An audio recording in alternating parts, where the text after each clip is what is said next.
Ce journal vous est offert par DACO SARL, société d'expertise comptable et de fiscalité.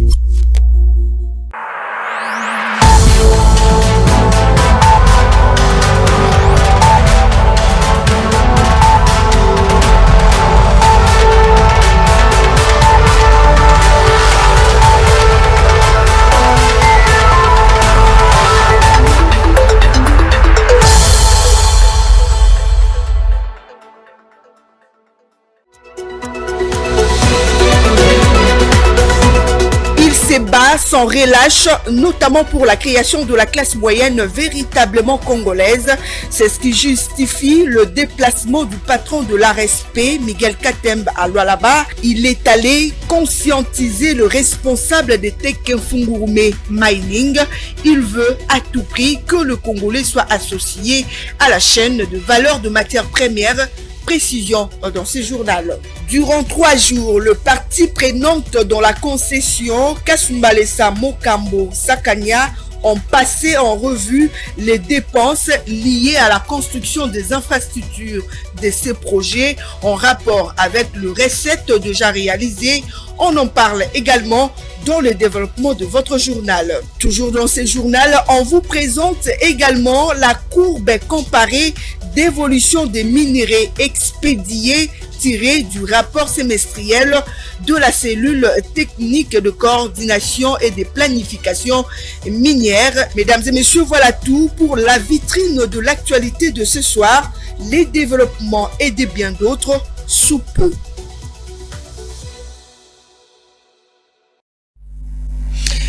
Nous choisir pour vous informer, mesdames et messieurs, c'est un réel plaisir. Bienvenue à vous donc aux 20h sur Ecofin Télévision. D'abord, cette information, le week-end dernier à la Cité de l'Union africaine, le chef de l'État, Félix Tshisekedi, a échangé avec une délégation de gouverneurs et présidents des assemblées provinciales sur les questions liées au processus électoral en cours. Ces derniers ont profité de l'occasion pour présenter au chef de l'État, Félix Tshisekedi, leurs différentes préoccupations. Plus de détails dans ses commentaires. Présenter les préoccupations des institutions provinciales sur l'organisation des élections, mais aussi exprimer quelques inquiétudes sur les problèmes qui se posent dans les assemblées provinciales, était au cœur de cette rencontre avec les chefs de l'État. Le président de la République, Félix Antoine Tshisekedi Tshilombo, a été réceptif et s'est engagé à s'y mettre pour une bonne organisation de différents scrutins, mais aussi pour la sécurisation de la campagne électorale qui pointe à l'horizon. Comme l'a souligné le président de l'Assemblée provinciale de Maïndombe, Léonard Makombo. Au cours de cette rencontre, les gouverneurs et présidents des assemblées provinciales ont fait un état des lieux de leurs entités à l'approche des élections générales. Ils ont en outre rassuré le chef de l'État que leurs populations respectives sont impatientes et prêtes à aller aux urnes face aux réalisations accomplies jusque-là dans leur milieu de vie. Lors de la 116e réunion du Conseil de ministres tenue le week-end dernier, le vice-premier ministre en charge de la fonction publique, Jean-Pierre Liao, a présenté aux membres du gouvernement la note d'information relative à l'instauration d'un régime distributif de sécurité sociale en faveur de certaines catégories d'agents publics de l'État présents au sein des institutions politiques et autres services assimilés. On écoute à propos le ministre de la Communication et Médias, Patrick Mouyaya. C'est le cas des catégories d'agents publics qui ne disposent aujourd'hui d'aucun système de protection sociale obligatoire pouvant leur garantir un minimum vital après leur période des activités de service. Il s'agit notamment de membres du gouvernement central, les membres des gouvernements provinciaux, les membres des organes exécutifs et délibérants des entités territoriales décentralisées, les gouverneurs de province, les mandataires publics, les membres du Conseil économique et social et autres membres de cabinets politiques. La loi numéro 22/31 du 15 juillet 2022 portant régime spécial de sécurité sociale des agents publics de l'État, qui pouvait répondre à cette préoccupation, n'a malheureusement réussi à couvrir tous les agents publics de l'État. Pourtant, Depuis la Déclaration universelle des droits de l'homme du 10 décembre 1948, la sécurité sociale est un droit humain fondamental. Pour faire face à cette situation et en s'inspirant des bonnes pratiques dans le monde, y compris dans certains pays africains, il est souhaitable d'entrevoir un système qui ne laisse personne au bord de la route, de mettre en place un mécanisme spécifique de couverture sociale des agents exerçant les fonctions politiques et leurs assimilés. Il s'agit donc d'un dispositif de sécurité sociale géré par la capitalisation, basé sur la contribution individuelle des agents concernés en cours de service. Il a l'avantage d'être cumulable avec tous les autres dispositifs de sécurité sociale auxquels ont droit les agents publics concernés, antérieurement ou postérieurement à l'exercice de fonctions politiques. Cela appelle à la modification de la loi précitée sans la dénaturer dans ses fondements intrinsèques. Destination Lualaba pour parvenir à la création de la classe moyenne véritablement congolaise, il faudrait absolument que les entrepreneurs du pays soient associés à la chaîne de valeur de matières premières. C'est en substance le message du directeur général de l'autorité de régulation de la sous-traitance dans le secteur privé RSP en mission de contrôle auprès de responsables des Teke Fungurume Mining dans le Lualaba. On l'écoute. Le numéro 1 de la sous-traitance dans les secteurs privés en République démocratique du Congo ne serait post-guerre en cette période. Le DG de la RSP, Miguel Katem Kachal, poursuit la mission de contrôle des grandes envergures qu'il dirige personnellement dans les sociétés principales dans l'espace Grand Katanga, précisément au Lualaba.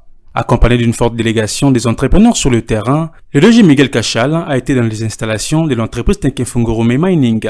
Sur place, celui qu'on appelle affectueusement l'avocat des sous-traitants a échangé avec le comité directeur de TFM sur le respect de la loi dans ces secteurs et ses mesures d'application de manière à faire participer les Congolais de la chaîne des valeurs du secteur de mines. Notre contrôle ici, dans la province du Lualaba, je me fais accompagner des entrepreneurs parce que ce sont eux les bénéficiaires de l'action du président de la République, chef de l'État, qui d'ailleurs l'a dit et l'a stipulé que c'est un combat pour l'indépendance économique. Et nous avons échangé avec les CEO de Teke Fungurume. Ils sont prêts à collaborer avec les inspecteurs de l'ARSP. Donc, à l'issue du contrôle, il y aura des conclusions. Nous saluons cette collaboration avec les inspecteurs de l'ARSP. Nous appelons tous les Congolais à continuer de faire confiance au président de la République. Ça ne s'est jamais fait dans notre pays où un président de la République s'implique autant. Et l'objectif du contrôle, c'est l'accès au marché de la sous-traitance pour le Congolais. Noble combat du chef de l'État. Au regard de cette mission, les entrepreneurs ont salué la matérialisation de la vision du président de la République, de sa volonté de créer la vraie classe moyenne, véritablement congolaise. C'est de notre devoir d'accompagner l'ARSP dans ce contrôle afin que nous y voyons clair. Le président le veut, le directeur de l'ARSP le veut, nous le voulons. Ça ne sera plus que des phrases, mais cette fois-ci, c'est le bon moment. Nous voulons cette classe moyenne que nous allons faire partie. C'est vraiment un honneur pour nous et nous remercions beaucoup le DG qui travaille à la vision du chef de l'État. Soulignons par ailleurs que les sociétés donneuses d'ordre s'alignent d'ores et déjà sur la voie de l'application de la loi de la sous-traitance en République démocratique du Congo avec la détermination remarquable de DG Miguel Katem Kachal. Sachez également que le parti prenante dans la concession Kasumbalesa Mokambo Sakanya ont travaillé durant 3 jours à son évaluation. Il a été question de passer en revue les dépenses liées à la construction des infrastructures de ces projets par rapport aux recettes déjà réalisées pour avoir avec exactitude les montants de la dette du concessionnaire. Les détails avec Patrick Lumbala. Évaluer les travaux exécutés et les recettes mobilisées pendant la phase des pré-exploitations, actualiser le modèle financier de la concession, telles ont été les missions confiées par le gouvernement de la République à cette commission d'évaluation de la concession Kasumbalesa Mokambo Sakanya. Lors de l'ouverture des travaux, le ministre des ITP avait donné les orientations claires. Je ne peux pas, moi, cautionner le fait que pour ce contrat-ci particulièrement, que l'on puisse faire des calculs à la base des bénéfices réalisés, parce que c'est toujours à l'avantage de celui qui gère, parce qu'il vous mettra des coûts et ce sera difficile de démontrer le contraire. Je préfère qu'il y ait une base objective pour nous tous. Et la base objective, c'est les recettes. La commission constituée du ministère des ITP, de son maître d'ouvrage délégué, l'Agence congolaise des grands travaux, du secrétariat général des ITP et du concessionnaire Jiaou s'est immédiatement mise au travail. Le taux d'exécution physique des travaux est actuellement de 99% et concerne la route Kasumbalesa-Sakania, 144 km, des 9 mètres de largeur en section courante et des 14 mètres de largeur en zone urbaine, soit un 2 fois 2 voies. La construction des 4 postes de péage, comprenant outre les cabines de perception des frais, un bâtiment pour les bureaux, un dortoir, une salle pour installation énergétique et une salle pour le système solaire photovoltaïque. Le port sec des Mokambo comprenant 2 parkings d'une capacité totale de 500 véhicules remorques et le port sec des Sakania d'une capacité de 8000 camions remorques. Au sujet des recettes de la période de pré-exploitation, la commission d'évaluation note avec satisfaction que les recettes cumulées des péages du port sec des Lukangaba et du parking des Mokambo sont de l'ordre de 44 985 000 $ américains et la tendance est à la hausse. Ces recettes vont davantage s'accroître après la fin des travaux de la route Ndola-Mufulira dans la province du Copperbelt en Zambie. Pour la commission, il va falloir construire des infrastructures sociales, dont des écoles et des hôpitaux, harmoniser avec la DGDA la clé des répartitions des recettes des locations des entrepôts et actualiser annuellement le modèle financier de la concession. C'est par la signature d'un procès verbal où sont actées les conclusions que se sont clôturés ces travaux. Je l'ai mentionné tantôt au sommaire de votre journal, 44 910 tonnes représentent les exportations totales des cobalt au premier semestre 2023 contre une production de 58,903 tonnes en 2022 à la même période. Les expéditions du cuivre, quant à elles, se sont levées à 1 326 108 tonnes contre 1 88 363 tonnes expédiées en 2022. C'est la courbe d'évolution comparée des exportations congolaises de ces minéraux contenus dans le rapport semestriel de la cellule technique de coordination et de la planification minière.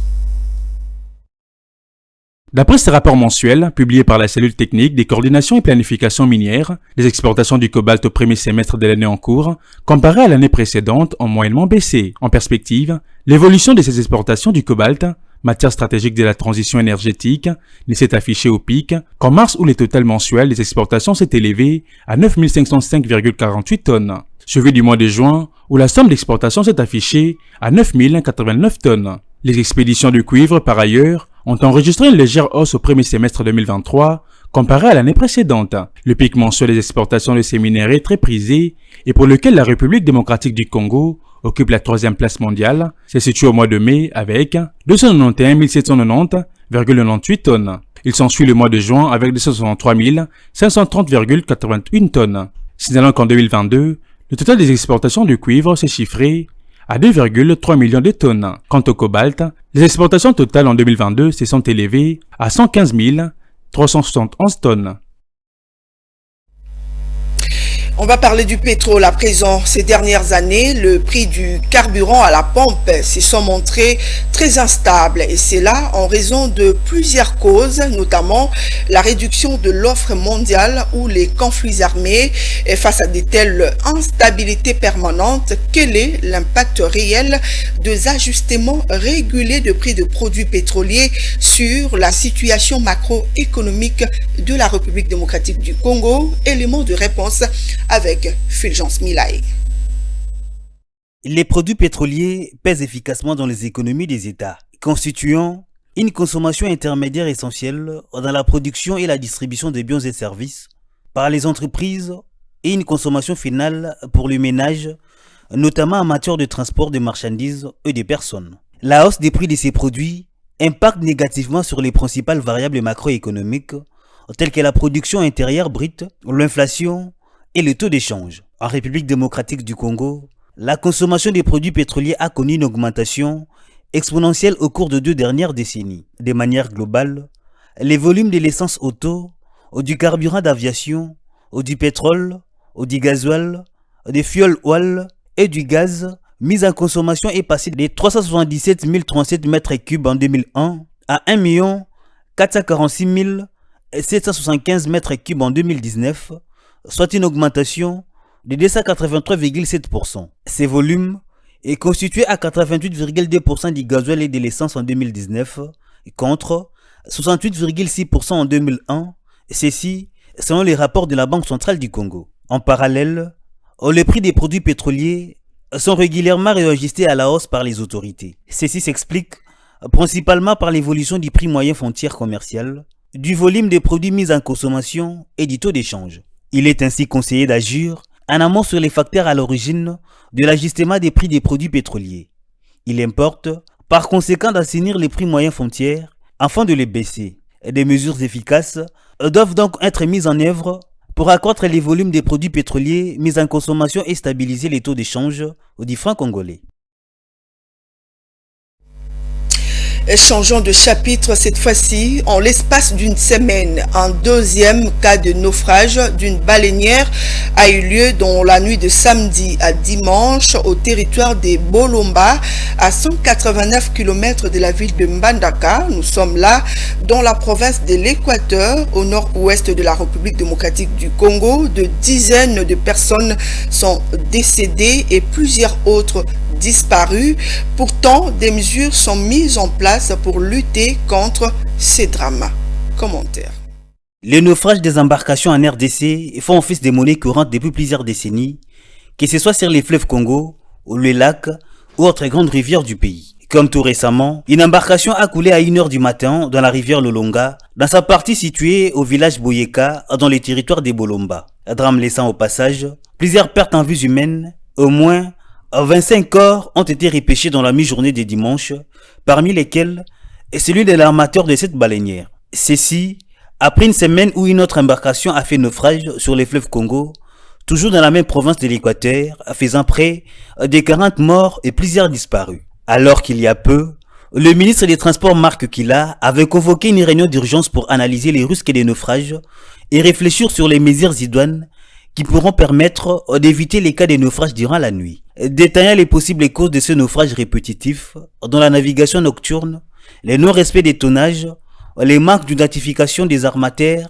ou l'absence des manifestes qui reprend le nombre des passagers. Pour les ministres, et beaucoup d'armateurs, commandants de ces embarcations, conducteurs ou encore gérants, en complicité avec certains services de l'État, s'emploient à des pratiques illégales mettant la vie des Congolais en danger. Voilà, c'est déplorable. La couverture santé universelle dans son volet gratuité de l'accouchement lancé récemment par le chef de l'État, Félix Tshisekedi, fait objet de débat pour le syndicat national de cadres, agents et employés du secteur de services SYNCAS. Via son secrétaire national, ce mouvement syndical estime qu'il faut rendre publique la prime réservée aux prestataires avant que ceux-ci prennent pleinement part à ces programme. On l'écoute. La couverture santé universelle, c'est l'équivalent de la gratuité dans l'enseignement primaire et secondaire. Où il dit, bon, il paye tout ce qui concerne les consultations, l'accouchement, jusqu'à 1 mois après la naissance de l'enfant. Oui, mais parce qu'ils ont décidé de mettre un paquet, et ce paquet-là, est réparti en ce qui doit être fait pour la mère et l'enfant. Et puis, dans ce paquet de la mère et l'enfant, la gratuité, si la mère et l'enfant ne payent pas, c'est que quelque part, ça doit être payé. Et qui paye? C'est le gouvernement. C'est ça l'explication. Maintenant, la part des prestataires, dans tous ces cas, cette part de prestataires, nous voulons aussi la connaître. Nous voulons la connaître parce que nous refusons de vivre ce qui s'est passé avec Ebola, ce qui s'est vécu avec le Covid. Vous entendez toujours des travailleurs réclamer. Voilà, toujours dans le cadre de ces programmes, pendant que le prestataire attend la publication de la prime leur réservée, sachez déjà que ces programmes font amplement le bonheur des résidents de la commune de Kimbanteke. La mise en exécution de ces programmes allège, estime-t-il, le poids d'un certain nombre de problèmes auxquels ils font face dans cette partie de la capitale. Cependant, il demande aux autorités de s'impliquer activement pour la résolution d'autres problèmes qui les rongent, à savoir la pénurie d'eau potable et de l'électricité. Suivez. Nous sommes dans la commune de Kimbanteke, au quartier Isanga. Le résident de cette partie de la ville avait autrefois, dans la liste de leurs problèmes, ceux de la maternité résolus il y a peu dans le cadre du programme de la couverture santé universelle. Une occasion pour eux d'exprimer leur satisfaction à l'endroit du chef de l'État et de relater brièvement l'expérience dont ils furent autrefois victimes.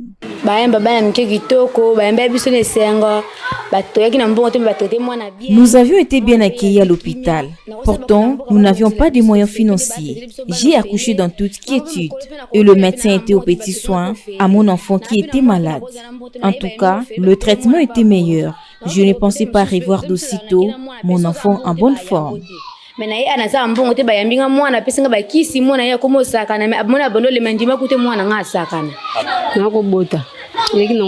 J'ai récemment accouché d'un petit garçon et de mes propres yeux, j'ai été témoin de la gratuité de la maternité.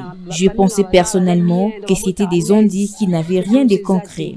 Cependant, ils déplorent la pénurie d'eau et de l'électricité auxquelles ils font face. À cela s'ajoute l'état dégradant dans lequel se trouvent les infrastructures.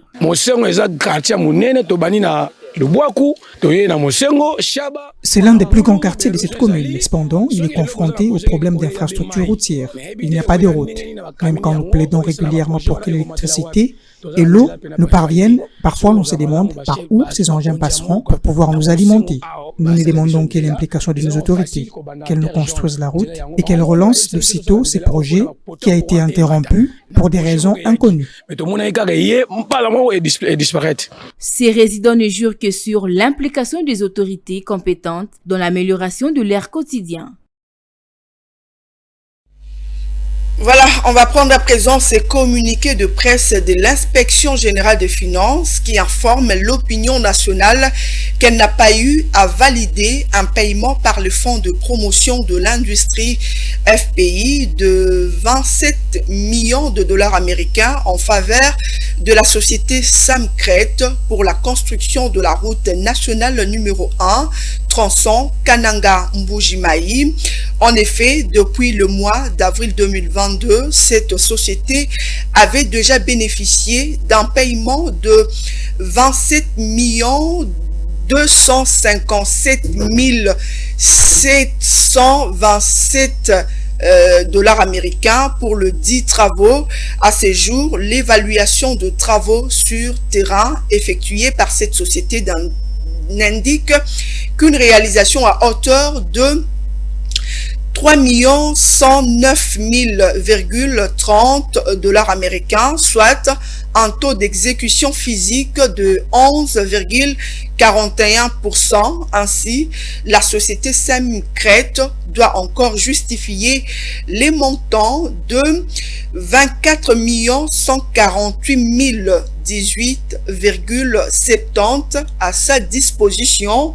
De ces faits, il n'y a pas opportunité à ce stade d'un paiement supplémentaire à effectuer à son profit. Fait à Kinshasa le 23 octobre 2023. Voilà, signé le chargé de communication de l'IGF. Après ce communiqué de presse de l'IGF, on va prendre à présent la revue de presse avec Juvette Mbelo.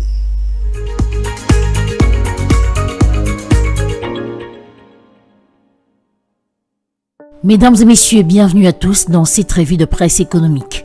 Débutons cette revue de presse avec l'avenir qui titre « Le projet des lois de la reddition des comptes envoyés à la présidence pour promulgation ». Le journal note que, au terme d'un débat citoyen houleux et contradictoire, le projet de loi portant reddition des comptes de la loi des finances numéro 31/029 du 31 décembre 2021 pour l'exercice 2022 a été voté vendredi 20 octobre 2023 au Sénat et transmis au chef de l'État pour promulgation. Les recettes et les dépenses de l'exercice budgétaire 2022 sont définitivement validées et closes.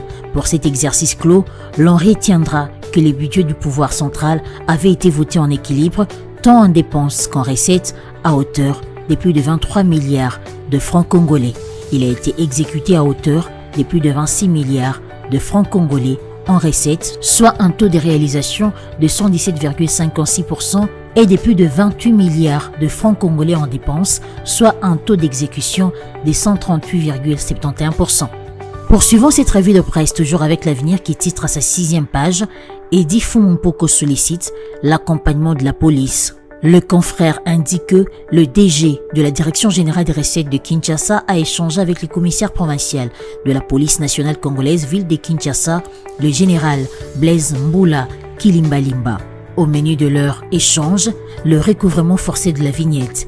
D'après Sangani Mami, directeur de la direction de la coordination études et contentieux de la DGRK, le directeur général de cette régie financière de la capitale est allé solliciter le soutien de la police pour réussir cette opération. Terminons cette revue de presse avec Africa News qui titre pour sa part « Les contrôles intéressés se multiplient au Lualaba, la fête grande ». À en croire le journal, la direction provinciale de la Fédération des entreprises du Congo a exprimé son ras-le-bol face à la multiplicité et à la redondance des missions de contrôle en provenance de Kinshasa et effectuées auprès des entreprises dans le Lualaba.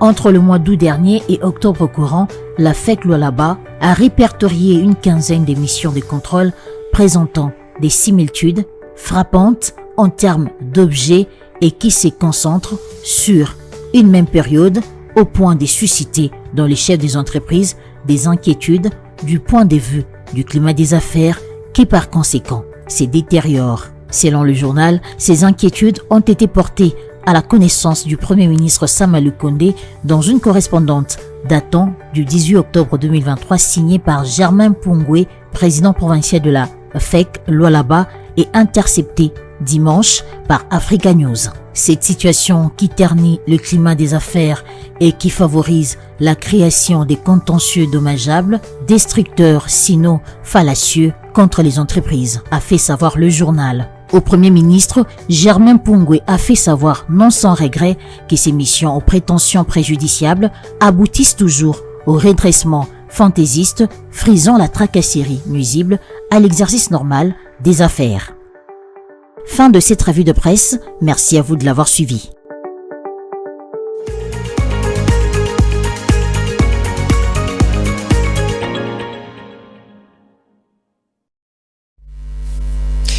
Voilà, après ces journaux, cette revue de presse, on va prendre le rappel de titre avant de se quitter.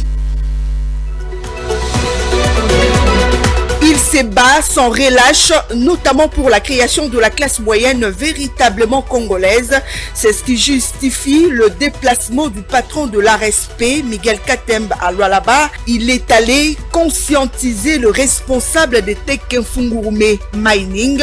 Il veut à tout prix que le Congolais soit associé à la chaîne de valeur de matières premières. Durant 3 jours, le parti prenante dans la concession Kasumbalesa Mokambo Sakanya ont passé en revue les dépenses liées à la construction des infrastructures de ces projets en rapport avec le recette déjà réalisé, la courbe comparée d'évolution des minéraux expédiés tirée du rapport semestriel de la cellule technique de coordination et de planification minière.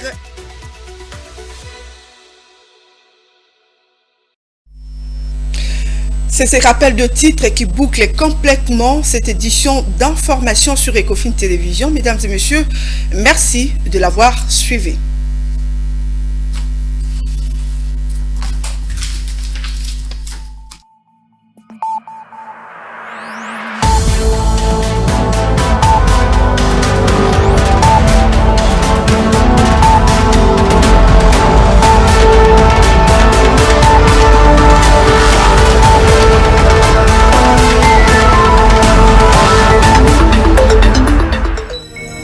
Ce journal vous a été offert par DACO SARL, société d'expertise comptable et de fiscalité.